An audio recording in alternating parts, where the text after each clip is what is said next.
La Chambre africaine de commerce et de services et la Chambre de commerce et d'industrie marocaine en Côte d'Ivoire ont procédé à la signature d'un mémorandum d'entente à Abidjan.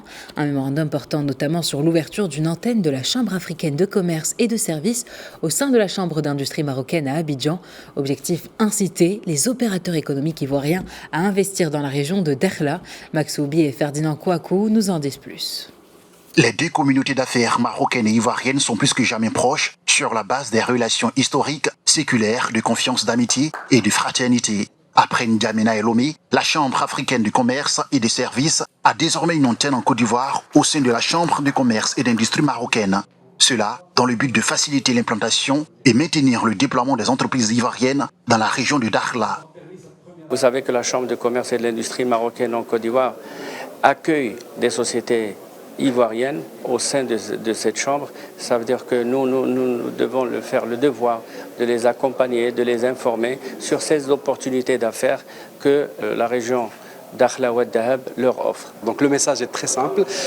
Dakhla aujourd'hui invite l'ensemble des opérateurs économiques ivoiriens à venir, à s'intéresser parce qu'il y a des choses très intéressantes qui vont leur permettre d'adresser de nouveaux marchés et de croître d'une manière soutenue.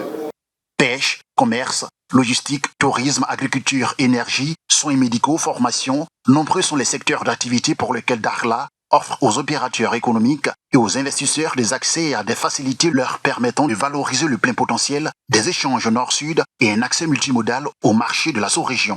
Vous savez, Dakhla, nous sommes au cœur de l'Afrique subsaharienne, nous sommes la porte du Maroc vers l'Afrique subsaharienne.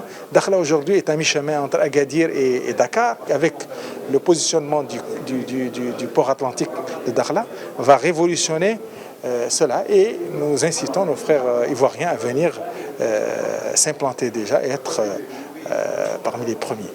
Il nous appartient tous de nous mobiliser pour effectivement faire en sorte que les investissements très importants qu'a consenti le Maroc sous l'égide d'éclairé de Sa Majesté le Roi Mohamed VI, que Dieu l'assiste, soient transformés en valeur ajoutée palpable en termes d'emploi, de fonds pour non seulement le Maroc et toutes ses provinces, mais également pour nos frères d'Afrique subsaharienne et en particulier la Côte d'Ivoire aujourd'hui.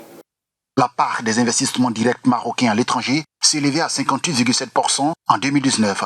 La Côte d'Ivoire a occupé la première position avec une part de 21,4%, suivie du Tchad, 19,8% et du Sénégal, 14,7%.